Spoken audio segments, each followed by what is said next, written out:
we'll stay off that subject. That's a lot of balls in the air, man. How do you do it? A lot of balls. Welcome to the Insurance Dudes, a podcast for insurance agency owners, helping us to think of different ways to optimize our business and our lives. On the Preston interview part 2, we talk Gary Vaynerchuk, Agent 2021, and his book, If I Were You. So this brings up a good point. So you got your agency going. You got Good Vibe Squad, digital natives. You just said that you went to 20 different places last year. That's a lot of balls in the air, man. How do you do it? A lot of balls. So I don't sleep as much as I would like to, which is hard because I actually require 8 hours at this point. 30 hit hard, man. I'll tell you that much. Like, I hear 60-year-olds talk about like, oh, you don't know. I'm like, no, bro, you don't know. Okay. It's true. So I don't sleep a lot, but there's also like, I have a really big vision, man. There's a big part of this where it's like the marketing part of it, like the Good Vibe Squad are done for you, and Digital Natives Academy is our course and our content model. And then we have Friends with Benefits, the agency, right? So that's like the main, that's the main structure there. I feel a fervor inside to inspire and provide the resources to other agents to be able to be in the situation that I like to get out of situations like I was in. When I talk to somebody who's already making, they're pulling in, they have multiple office locations, they're pulling in, 40 a month. It's like, yeah, you don't care. You don't care. Like if you could get 100 leads a month to you, it's like, whatever, that's, you got FU money at that point. But to the agents that might've been struggling and who have skills, but it's just circumstantial, right? Like you could totally be a great person in the wrong environment and kill yourself slowly. And, I think part of that is I want to help people wake up to their circumstances and their potential. I want to help provide the tools and resources to change their life. And even if I'm only one brick on that path, and that's the beauty of it, is just seeing the trajectory change, from people that they might not see it, but slowly going towards the abyss. Right. And when you can help them reframe their situation and come out stronger, that inspires the shit out of me. And so I think that's a big moving thing for me. Is like, I want to be a better teacher, but I also want to be a better student at all times. So I'm not too good, and I'm not too good to admit that, like I have coaches. Sometimes I'm my coach's coach. Like I don't look at it like it's a this or that, it's one or the other. It's not binary. It's I think we all have things to learn from each other, and I'm just open-minded enough to that to go, yeah, whatever. I mean, I know enough to charge for it, but I'm also humble enough to listen. That's cool, man. Talk about Agent 2021. I'm curious. How did you get involved with that? Tell us about that experience. Agent 2021 was actually really cool. So I'll tell you about the highlight first, because I think this is actually really cool. This was for me. I'm just selfishly going to talk about this because I enjoy talking about it. So my business partner and I, we were trying to find a place to strategize, because we're like, okay, we want to make some content at this. Like what are like, if we could get XYZ and call this a win, what are those things? So we're trying to find a speaker room, right? And we go into one of the speaker rooms, just to get some quiet, right? Cause it's really busy. There's a lot of people, and we go in, and it's Gary's actually in there, and he's filming content. It wasn't D-Rock. He had one of his other videographers there. D-Rock was on a trip somewhere. And so they're just filming content, right? And there's like a few people, and there's like one other person in the audience. I didn't know who she was at the time, but it was his wife. I found out later. But then as we sit down, his dad, Sasha, and his mom walk in, and then they sit down. And it was just such a cool moment. Gary's doing his thing, recording content. His most immediate family, and that's the cool part. It's like, it's, you get to watch, like, Gary, and this is kind of the cool thing to come full circle for me. It was literally, what was it? It was Crushing It that I would literally, I had the effing needle in my arm at the plasma center as I'm reading Crushing It. And so to go from that, where I'm reading this dude's content, taking it in, like he was one of the people that kept me inspired, like hustle, move, this is back. Now he's on this whole like humble, like I'm supporting you. Like that's like his message. Back then it was like, dude, fuck sleep, get in there, cut your teeth, work hard, hustle, hustle, hustle. That was like the thing. Right. And at that time I was like, I needed that. Cause like I'm in this bed. It's like, you get incredibly apathetic when you're at that place in life. Right. And so like, I needed that guy to just yell at me and he was that guy. And so you start to see these other characters on their journey. Right. So like his dad, Sasha, and all that, and the Wine Library TV, and Sasha was the inventor of the company that became Wine Library. And to be in the same room with them and just watch them do their thing. There weren't, it was a very natural thing. It wasn't like the TV was on type of, I don't know. That was probably the most rewarding part of it for me, was just being able to watch him in his habitat with his people. Like behind the curtain. Yeah, that was really inspiring, man. And it was just him with his family. It wasn't anything special. Like it's crazy because I tell a story and people are probably like waiting for the hook, and I'm like, dude, that was it. And that was the coolest part. Is that was hang with Gary. Well, that's watch him with his family. Yeah. That's the most real anyone's gonna be. Like when I'm hanging out with my family, with my kids and stuff, that's the most real I'm going to be. So to see that, it's like, watching a lion in its habitat with its family, and it's cool, dude, man. It was so cool. Yeah. And it's one of the things I do like about him is I feel like there is an element in business where it's very easy to fall into this whole, hopefully you die young enough the hero, so you don't live long enough to become the villain, right? Like work is hard, and we sacrifice so much of our character in the daily grind, the daily hustle. I do it. Like I just realized a lot of this on my session with my life coach, and it's a constant fight. Every day we have to commit to abundance over scarcity, because it's in everything we do. It's how we live. We have a lot of bullshit from our childhoods that we wade through every day, right? Just programming that we're constantly reliving, and it's like we have to make a conscious choice to get past that, right? And one of the cool things that I love is that despite how successful he's been, how many ventures he's had, how much investments he's made that have panned out really well, all the wins he's had, still a really humble dude. The dude is just so humble. Like it's almost past like, and not everybody can say that. You get to a point where you become Scrooge, like it kills you inside, even though you've quote unquote made it, right? Like I've seen that happen time and time again, even in the insurance vertical. Like sometimes you sacrifice your family, you get divorced, you lose your kids, they all leave you because you're like so tunnel visioned on this one thing, and everybody leaves you, and then it's just you and a pile of money. And it's like I see this guy who's like I don't necessarily believe balance exists. I believe that what we consider balance is like this perfect ratio doesn't exist. I think that there's a spectrum and you can have certain percentages, but it's really at the end of it, it's prioritization, right? And it's really cool to watch him despite all the success, despite all the investment, right? Because he's hustle, let's be honest. He still maintains time with his family. He's still a very humble person, and you get to see that when you meet him. So that was a really cool experience. And balance can be different for everybody. Oh, 100%. Like your version is different than my version. And like integrating it, maybe, he is working, but he has his family there. So, I mean, that's probably more valuable than the dude on the couch with the family that's got the TV on and they're all on their cell phones and no one's talking to each other. Oh, dude, it's insane. Yeah. I mean, and that's the crazy part in 2019 is you can have everything around you and be more disconnected than ever. And so I think that, like this is honestly stuff agents need to hear, because everybody listening probably knows how to sell a policy, knows all their underwriting guidelines, all that. It's like, well, okay, if you know all that, what else is there?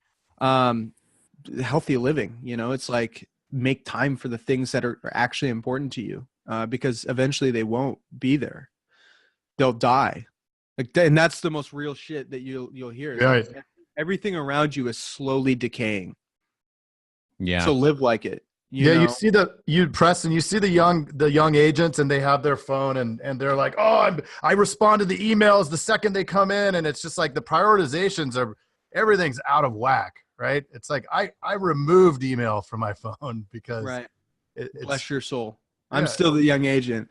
Granted, I've hired a virtual assistant to help me with that, but I'm still very much guy. Yeah, and that type of thing. Like we could go down so many paths, but the VAs, like, and that's in here, right, in the book.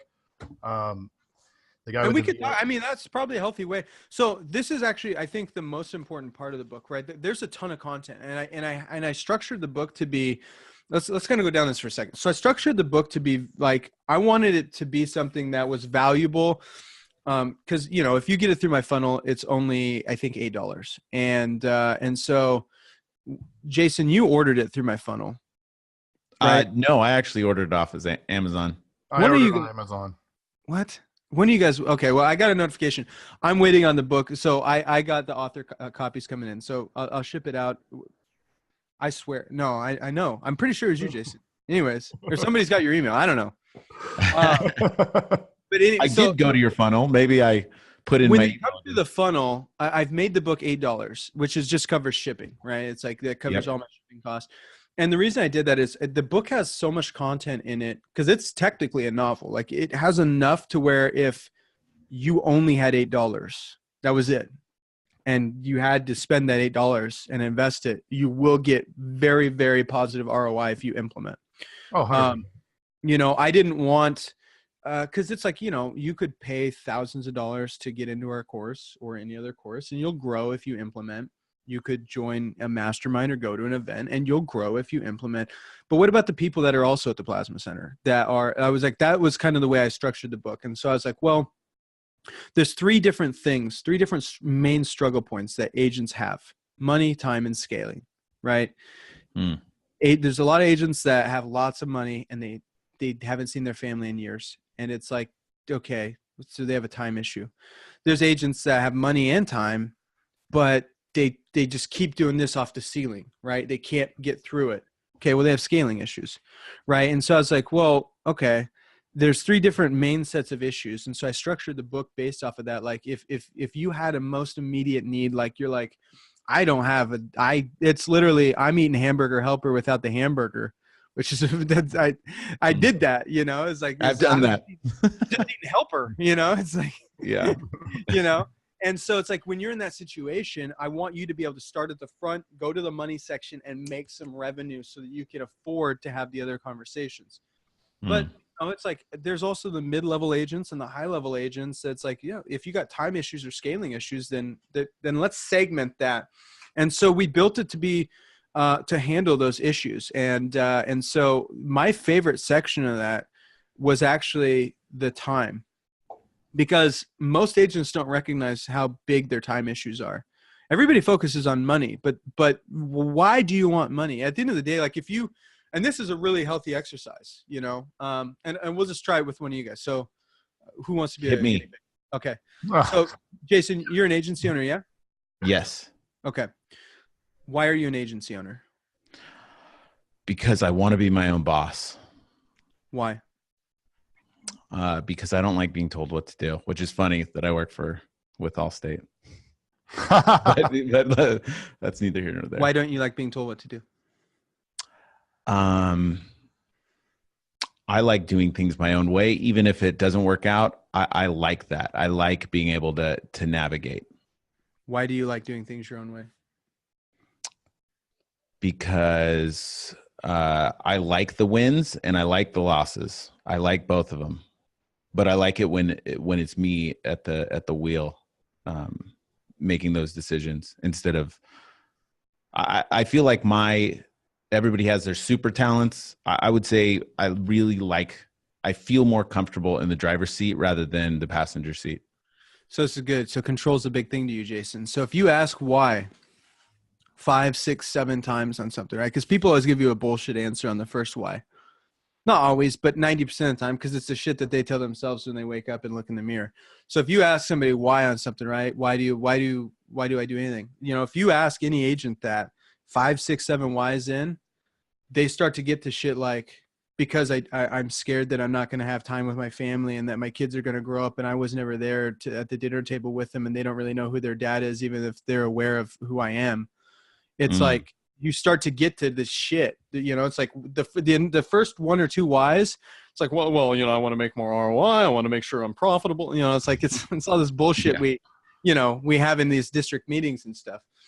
But it's like at the end of the day, we all have very primal fears, very, very primal needs, right? Like you need control. Why do you need, we could have gone a few whys down in that. Why do you need control? There's probably some fear of something with your family, right? Like you don't just need control because you need control. There's a reason. Yeah. You know? And so like, if we actually ask ourselves why in this, you'll start to see like it actually is almost all rooted at some level in time. The more whys, it might be a little further away from it. But at the end of the day, almost all of our fears, why do you need more money? You just buying time. Right. We don't call it that. But it's like if you realize, like the same reason you got rid of email. Well, email, we can't say it's not important. It's very important. But you, Craig, recognize the necessity of your time. Yeah. That's a very fortunate 200 messages at night isn't going to get me anywhere, right? Right. But you're a very fortunate human. Most agents die before they recognize that. You know, and it's not just your email, it's everything you do. You beat it, Craig. Hey. Barely. Yeah, and it's that whole thing. Like, I don't know if you guys have seen this study, but there's more data produced now I think it was in 4 years. It's either 4 or 2 years, but there's more data in 4 or 2 years than all of the data that existed from, I think, 2007 and before in all of human history. That makes sense. Remarkable. That's insane. That means that around 1,000 days, we produce as much as the rest of human existence. And so you got to think about that biological implication on your brain and how you process your circumstance. Like, well, I'm you know, the idea of ADD, we all have it. It's not, I'm not going to say it does or doesn't exist as far as a human condition, but if we ask ourselves, I think it's more environmental than it is individual. Like of course we have attention deficit. Like there's too much incoming information. You know, we have so many senses and we can't filter it fast enough. So it's like, yeah, I think if you leave a human to that judgment, we're going to fail almost every time.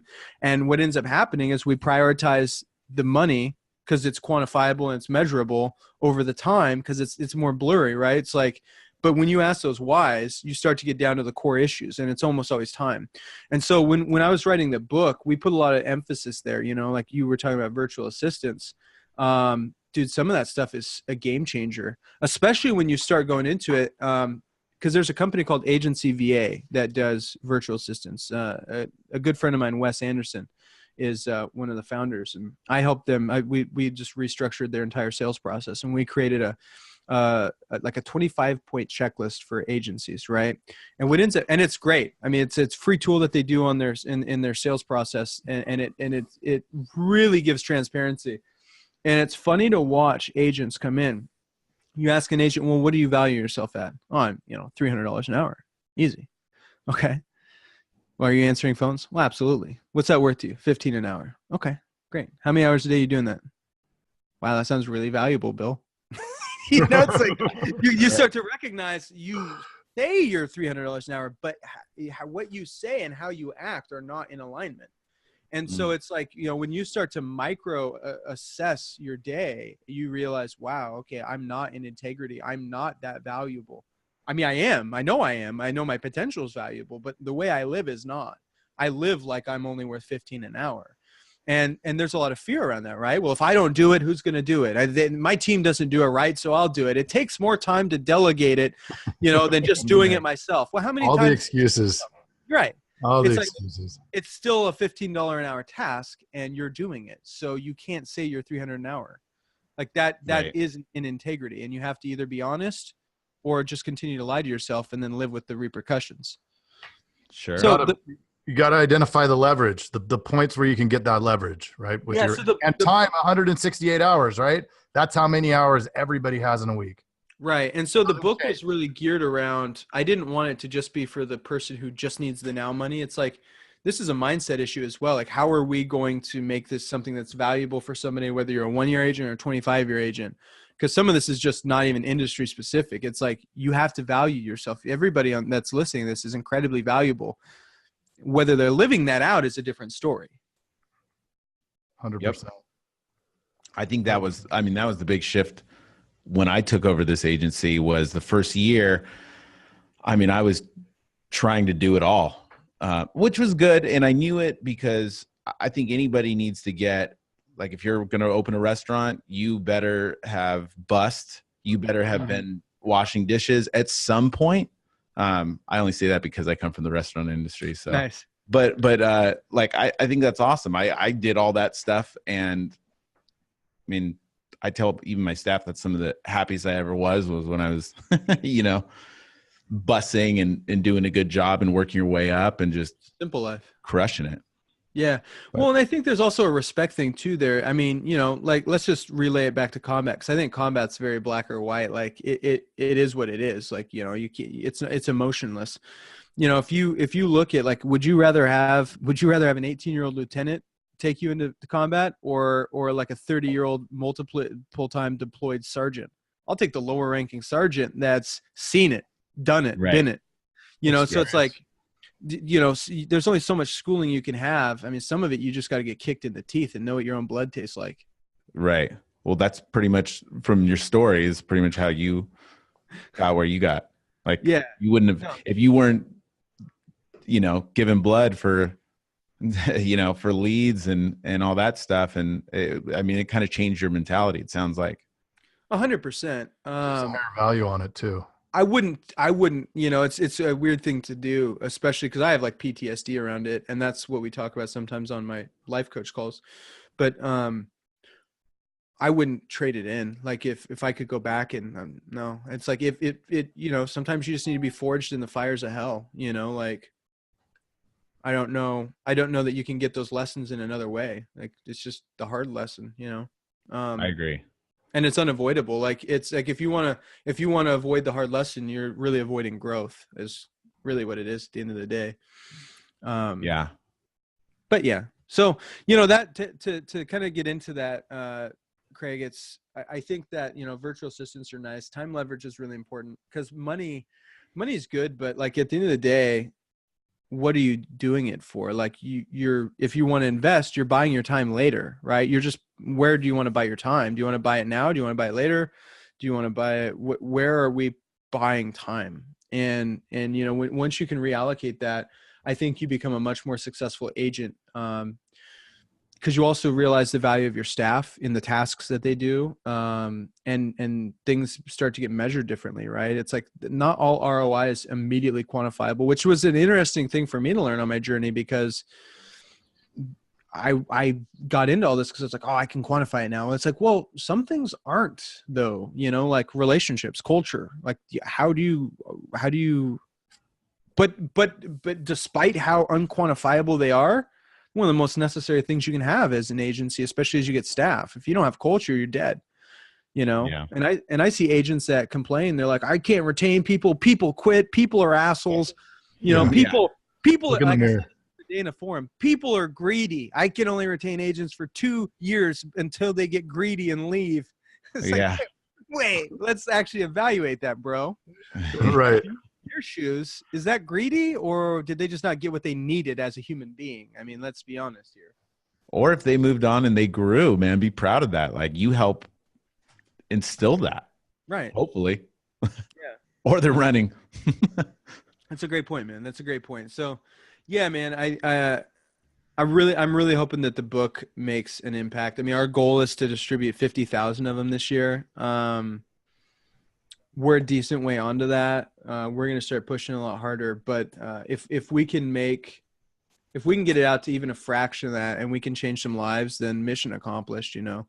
That's awesome. Yeah. Too many books go awesome. out, too much information. There's too much information. Right. And it's like, it's the furthest thing from a cash grab for us. We really want to be able to help people. And if they implement on that, I mean, I'd imagine that the sky's the limit. How can people find? I'm sorry. Go ahead. What was that, Jason? Is there an audiobook on the way? There is, only for our consulting clients, because, Okay. and this is why, I'm always wary of mass distribution. And I'm a big believer that if somebody wants to steal my work, I want them to have to physically take and rip the book out of the hands of somebody that they care about.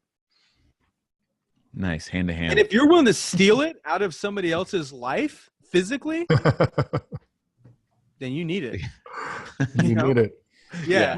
So that's And you kinda- brought up the funnel. What was how can people get to that funnel and they can get the book for the $8? website is, it's $8 shipped. It's ifiwereyoubbook.com. And if they go to ifiwereyoubbook.com, they can get it. It's $8 shipped, and we'll get that out.